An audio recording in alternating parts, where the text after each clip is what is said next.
नमस्कार दोस्तों। अभी आज हम एक महत्वपूर्ण चैप्टर के बारे में बात करेंगे जो इंटरव्यू में जनरली क्वेश्चन पूछे जाते हैं और कॉमन क्वेश्चन हो गए हैं आज के समय में इंटरव्यूअर के द्वारा। इस टाइप का क्वेश्चन पूछता है और इसमें पर्टिकुलर एक इंस्ट्रूमेंट की बात करेंगे। उस इंस्ट्रूमेंट का पूरा क्राइटेरिया क्या है, उसके लिमिट क्या हैं, उसके बारे में बात करेंगे। लिमिट बताने में थोड़ा लंबा वीडियो बनेगा इसका, तो हम कुछ स्टेजेज आज बताएंगे, कुछ स्टेजेज कल बताएंगे। तो अभी हम शुरू करेंगे आज का चैप्टर जो हमारा है डिसोल्यूशन के बारे में बात करेंगे हम। डिसोल्यूशन होता क्या है, डिसोल्यूशन के लिमिट क्या क्या हैं, डिसोल्यूशन की क्राइटेरिया क्या है, डिसोल्यूशन लगाते समय महत्वपूर्ण बातें क्या हैं, ध्यान देने योग्य, उसको देखना है हमें। इसमें डिस्कस करेंगे हम उसको। इस वीडियो में हम डिसोल्यूशन के बारे में जनरली जानेंगे as per USP, as per IP. Chapter क्या है एज पर यूएसपी, उसके बारे में जानेंगे। जो हमारा डिसोल्यूशन का बाउल है, जनरली ऑपरेटर्स का जो बाउल होता है वो कितने कितने क्वांटिटी का होता है, उसके विड्थ और डायामीटर क्या क्या होते हैं, उसके बारे में हम बात करेंगे। और डिसोल्यूशन लगाते समय हमें सावधानी क्या क्या बरतनी है उसके बारे में बात करेंगे। एक एक करके हम सीरियली चलेंगे। सबसे पहले तो हम बात करेंगे डिसोल्यूशन का। डिसोल्यूशन होता क्या है? डिसोल्यूशन एक इंस्ट्रूमेंट है जिसका प्रयोग हम, जो हमारा टैबलेट कैप्सूल होता है उसका डिजॉल्व एक्टिव इंग्रेडिएंट का पता लगाने के लिए करते हैं एक पर्टिकुलर टाइम में, स्पेसिफाइड टाइम में। और जो डिसोल्यूशन लगाते समय महत्वपूर्ण बातें क्या क्या ध्यान में देनी है उसके बारे में हम डिस्कस करेंगे वन बाय वन। सबसे पहली बात तो डिसोल्यूशन लगाने के पहले हमें क्या करना है। फर्स्ट ऑफ ऑल, डिसोल्यूशन लगाने के पहले हमें स्पेसिफाइड डिसोल्यूशन का ऑपरेटर्स क्या दिया हुआ है वो देखना है।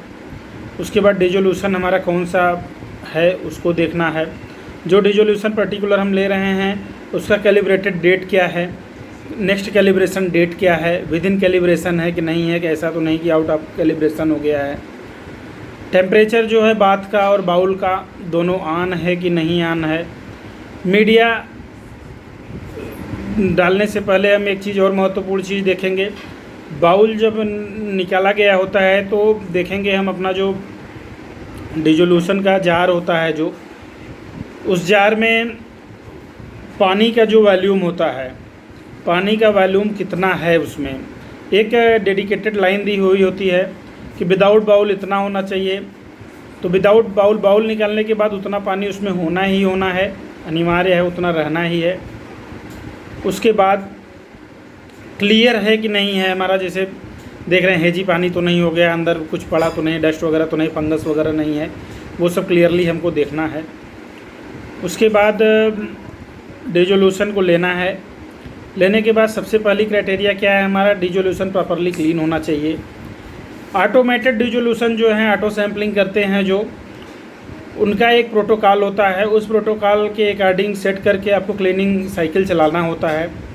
क्लीनिंग साइकिल चलाने के लिए जनरली वाटर का ही प्रयोग करते हैं हम लोग।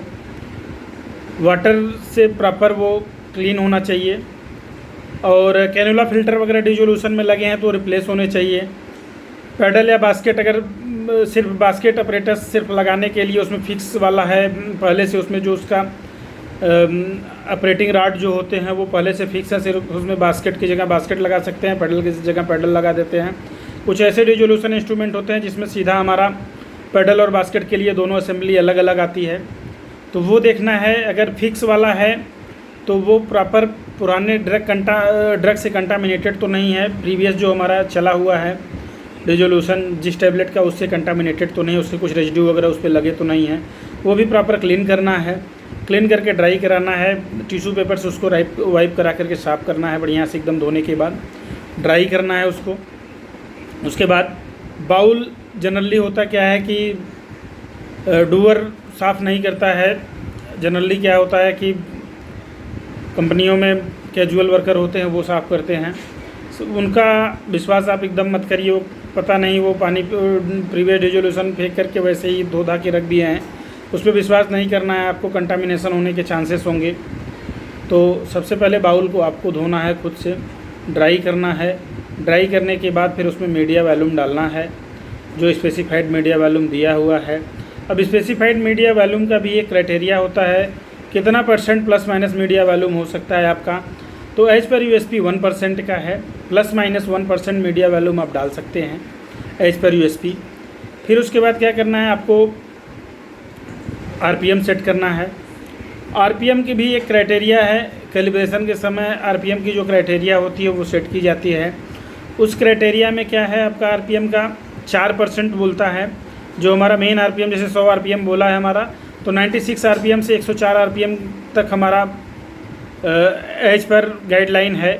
बट जनरली हम लोग जो बोला होता है वही करते हैं, बट जो रिलैक्सेशन है वहाँ पे प्लस माइनस 4% का है, वो क्राइटेरिया है उसका।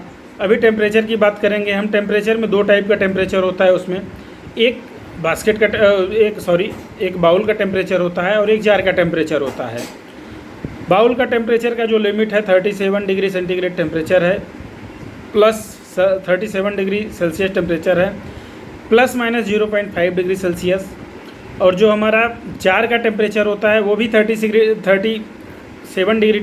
सेल्सियस होता है, उसका प्लस माइनस 2 डिग्री होता है, 2 डिग्री सेल्सियस होता है टेम्परेचर उसका। अभी यूएसपी के चैप्टर की हम बात करेंगे। यूएसपी का चैप्टर कौन सा है डिजोल्यूशन के लिए? यूएसपी का जो चैप्टर है डिजोल्यूशन के लिए डिजो 711 है। 711 जो चैप्टर है, ये यूएसपी ने जो चैप्टर दिया हुआ है डिजोल्यूशन के लिए वो 711 है। जनरली क्वेश्चन एक पूछता है यहाँ पे इंटरव्यूअर कि डिजोल्यूशन का जो क्राइटेरिया है वो कौन से चैप्टर में, डिजोल्यूशन कौन से चैप्टर में है यूएसपी के, तो 711 नंबर चैप्टर है उसका। दूसरा, अब हम बात करेंगे अपरेटस की। डिजोल्यूशन का जो अपरेटस है वो कौन कौन सा है according to USP. According to USP की अगर हम बात करें तो अपरेटस फर्स्ट जो होता है हमारा बास्केट अपरेटस होता है, और अपरेटस सेकंड जो होता है हमारा पैडल अपरेटस होता है।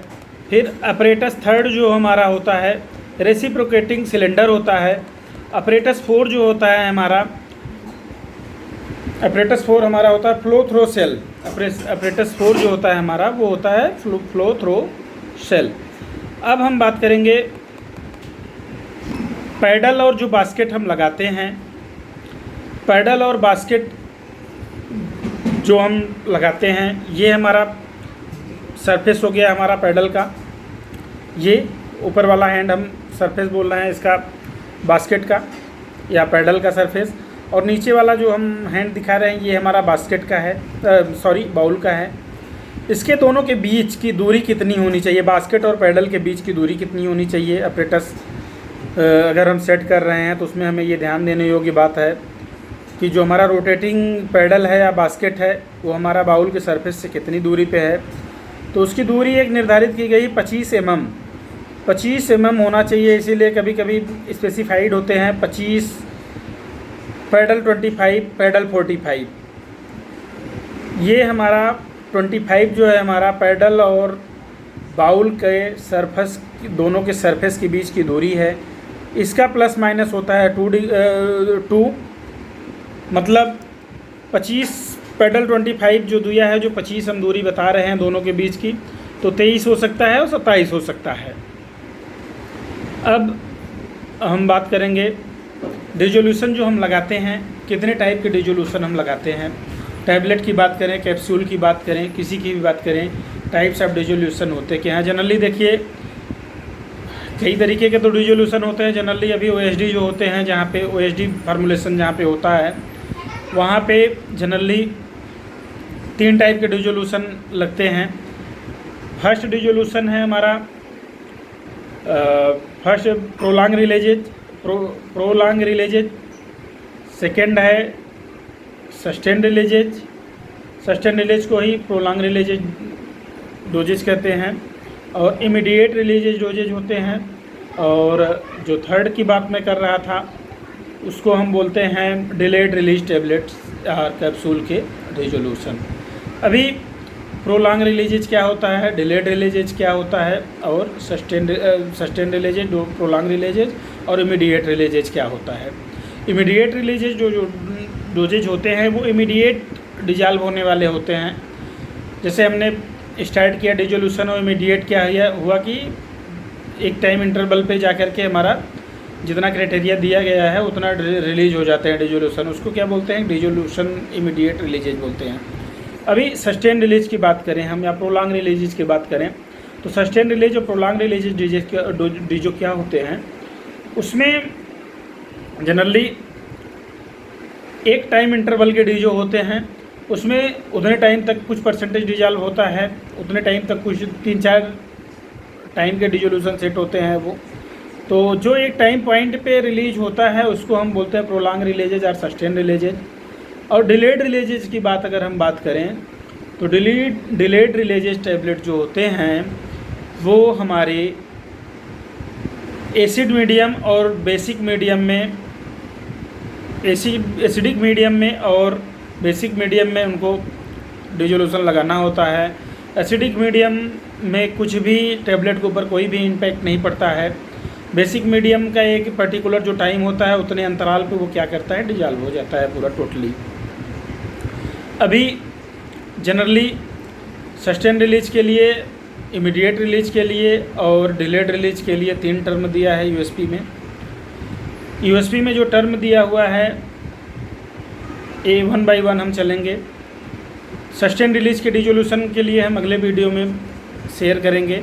इस डिजोल्यूशन में जो इमीडिएट रिलीज और डिलेड रिलीज जो टैबलेट है हमारे, उसके बारे में हम डिस्कशन करेंगे। तो इमीडिएट रिलीज डोजेज के लिए यूएसपी का टर्मोलॉजी जो है S1 stage, S2 stage, S3 stage. और डिलेड रिलीज की अगर हम बात करें तो यूएसपी का जो टर्मोलॉजी है वहाँ पे यूएसपी और आईपी दोनों के लिए सेम टर्मोलॉजी है, सिर्फ थोड़ा है एक अंतर है। उस अंतर को हम जब लिमिट बताएंगे तो वहाँ पे क्लियर करेंगे। तो डिलेड रिलीज में क्या है, A1 stage, A2 stage, A3 stage. Acid stage का जो डिजोल्यूशन लगता है उसके लिए क्या बोलते हैं, A1 स्टेज, A2 स्टेज और A3 स्टेज। और बफर स्टेज का जो डिजोल्यूशन लगता है उसके लिए B1 स्टेज, B2 स्टेज और B3 स्टेज की बात करते हैं हम। अब हम बात करेंगे इमीडिएट रिलीज डोजेज फॉर्म्स की बात करेंगे।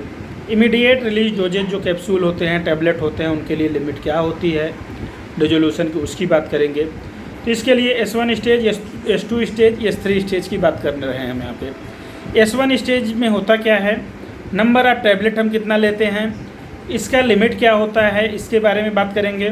S2 स्टेज में नंबर ऑफ टैबलेट कितना लेते हैं एनालिसिस के लिए, इसका लिमिट क्या है, उसके बारे में हम डिस्कशन करेंगे। S3 स्टेज में हम जब जाएंगे, S3 स्टेज में नंबर ऑफ टैबलेट का, कितने नंबर ऑफ टैबलेट का एनालिसिस करते हैं, एवरेज कितने टैबलेट का करते हैं और लिमिट क्या क्या है उसकी, 1 बाई 1 पॉइंट वाइज हम बताएंगे। पॉइंट वाइज बताने के पीछे मेरा रीज़न यही है कि जनरली सब पढ़ के जाते हैं इंटरव्यू में, इंटरव्यू फेस करने के लिए, तो पॉइंट वाइज उनको ना ध्यान रख करके कुछ ना कुछ गैप हो जाता है उसमें।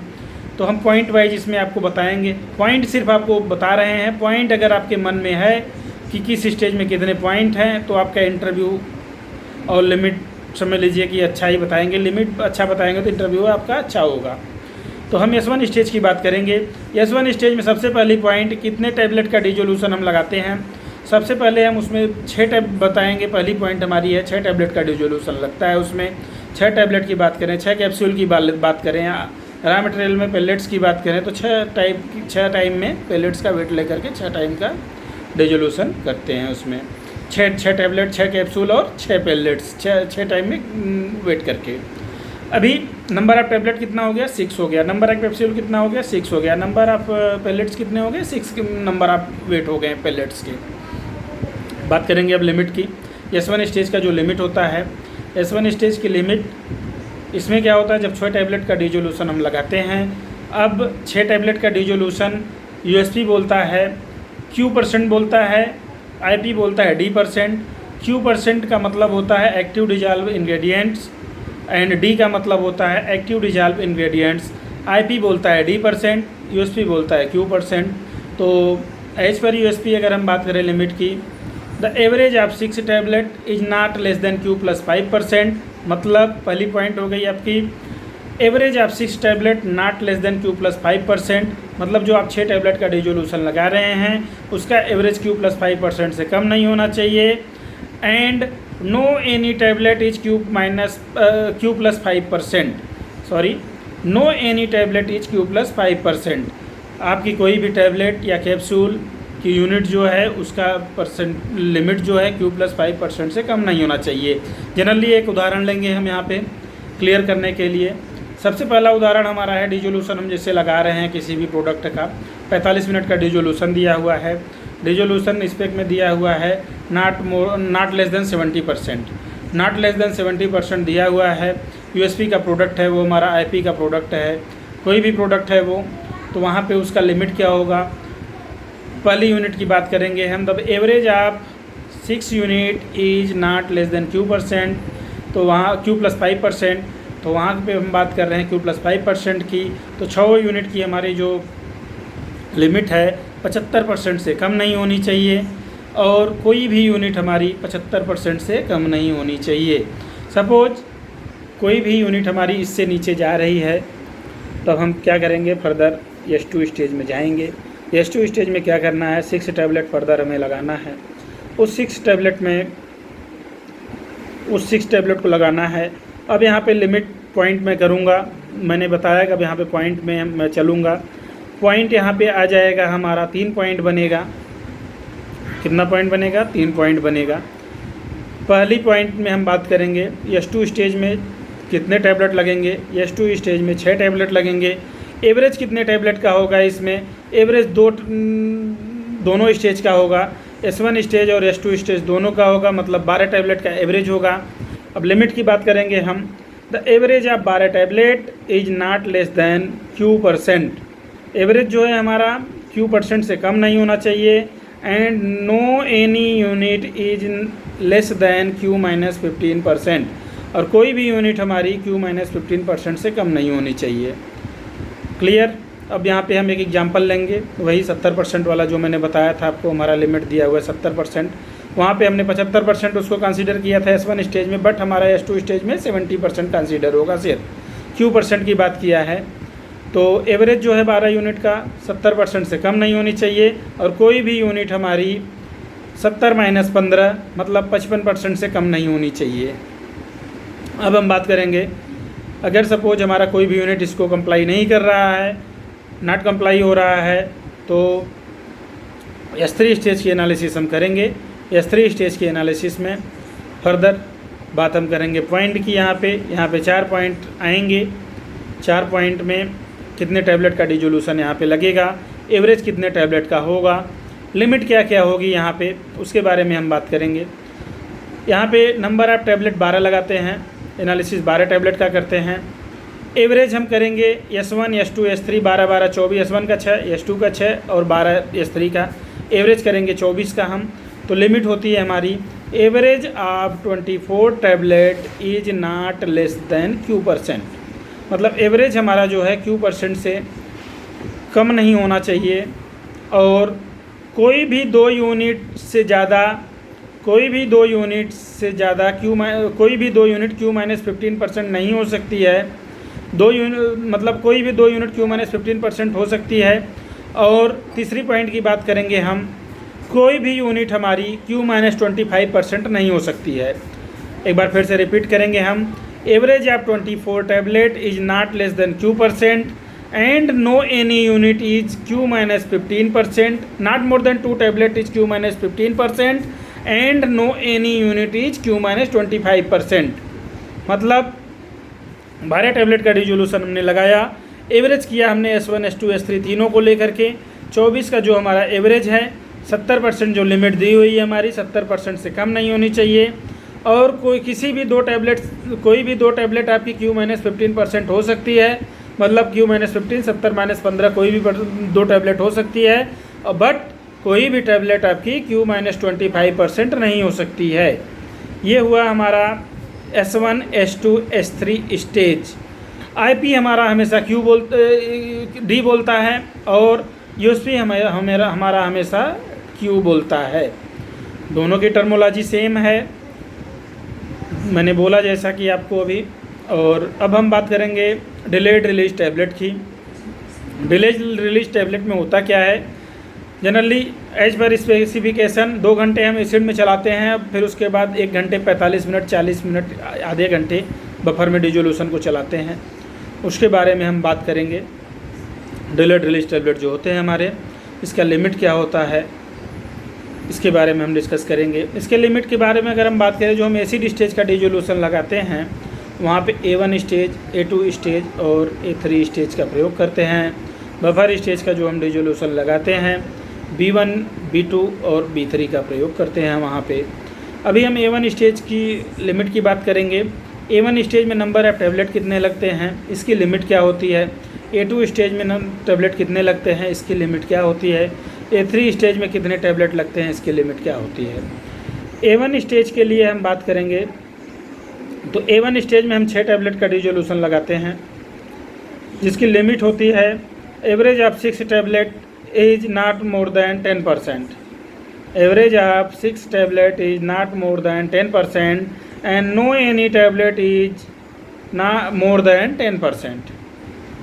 मतलब जो 6 टैबलेट हमने डिजोल्यूशन के लगाया, अब उसका जो एवरेज है 10% से ज़्यादा नहीं होनी चाहिए और कोई भी यूनिट आपकी 10% से ज़्यादा नहीं होनी चाहिए। अगर कोई भी यूनिट हमारी 10% ज़्यादा गई तब उसमें हम क्या करते हैं, S2 स्टेज में जाते हैं। S2 स्टेज में फर्दर 6 टैबलेट लगाते हैं। एवरेजिंग जब करते हैं, average of S1 stage plus A1 stage plus A2 stage, number of tablet equal to 12। Average of 12 tablet is not more than 10% and no any unit is 25% and no any unit is 25%। आपका average जो है हमेशा 10% होना चाहिए और कोई भी unit आपकी 25% नहीं होनी चाहिए। A3 स्टेज की बात करेंगे हम। A3 में फर्दर 12 टैबलेट लगाएंगे। Average of 24 tablet is not more than 10% and no any unit is 25%। ये हो गया हमारा एसिड स्टेज की लिमिट। अब हम बफर स्टेज की लिमिट की बात करेंगे। बफर स्टेज की लिमिट B1, B2, B3 से रिप्रेजेंट करते हैं, जिसको S1, S2 और S3 स्टेज का जो डिजोल्यूशन होता है वही लिमिट बफर स्टेज का होता है, B1, B2, B3 का भी होता है। अभी इसकी लिमिट की बात करें, B1, B2, B3 की अगर बात करें तो B1 स्टेज में 6 टैबलेट का डिजोल्यूशन लगाते हैं, जिसका लिमिट होता है 6 टैबलेट का जो एवरेज होता है वो Q+5% से कम नहीं होना चाहिए और कोई भी टैबलेट आपका Q+5% से कम नहीं होना चाहिए। अगर इस तरह का कोई क्राइटेरिया बिलो में दिखता है तो हम सीधा जाएंगे B2 स्टेज में। B2 स्टेज में फर्दर 6 टैबलेट का डिजोल्यूशन लगाएंगे। वहाँ पर लिमिट होता है average of 12 tablet not less than Q% and no any tablet is Q-15%। मतलब 12 टैबलेट का जो एवरेज है हमारा वो Q% से कम नहीं होना चाहिए और कोई भी यूनिट Q-15% नहीं होनी चाहिए। अगर इस तरह का कुछ भी दिखता है नॉन कंप्लायंस तो A3 स्टेज में B3 स्टेज में जाएंगे हम। B3 स्टेज में क्या होता है, नंबर ऑफ टैबलेट 12 लगाते हैं। एवरेज के लिए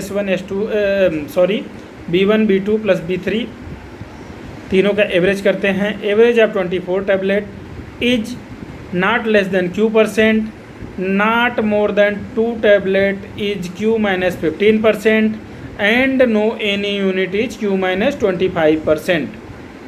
मतलब जब हम 12 टैबलेट लगाएंगे तो एवरेज के लिए 24 टैबलेट B1, B2, B3 का एवरेज करेंगे।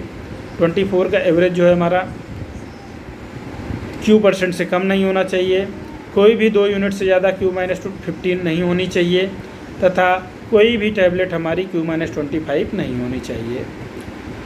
आशा करता हूँ कि हमारे द्वारा दिया गया थोड़ा बहुत अधूरा ज्ञान है ये, जिसमें मुझ में भी कुछ हेजिटेशन है। मेरा भी फर्स्ट टाइम है अभी रिप्रेजेंट करने का आप लोगों के सामने, तो इसलिए थोड़ा तारतम्यता थी, जो हमारी बोलने की शैली जो थी थोड़ा रुकावट आई है इसमें, उसके लिए मैं क्षमा प्रार्थी हूँ। आगे सुधार करने के लिए कोशिश करूँगा, अपनी भाषा को यथावत इसी तरह थोड़ा और सुधार करने की कोशिश करूँगा। जो हमने रिप्रेजेंट किया उसमें भी और सुधार हो हमारे अंदर। थोड़ा कुछ टर्म ऐसे हमने बोले होंगे जो अटपटे भी लगे होंगे, तो भूल सुधार के लिए हम भूल सुधार करना चाहेंगे। हम उसमें थोड़ा धीरे धीरे करके अपने आप को सुधार करेंगे हम। आप हमारे इस दिए हुए ट्रेनिंग को या बनाए हुए वीडियो को ध्यानपूर्वक सुनिए, तथा कुछ कमियां हों उस कमियों को मुझे भेजिए जिसको मैं सुधार कर सकूं। धन्यवाद।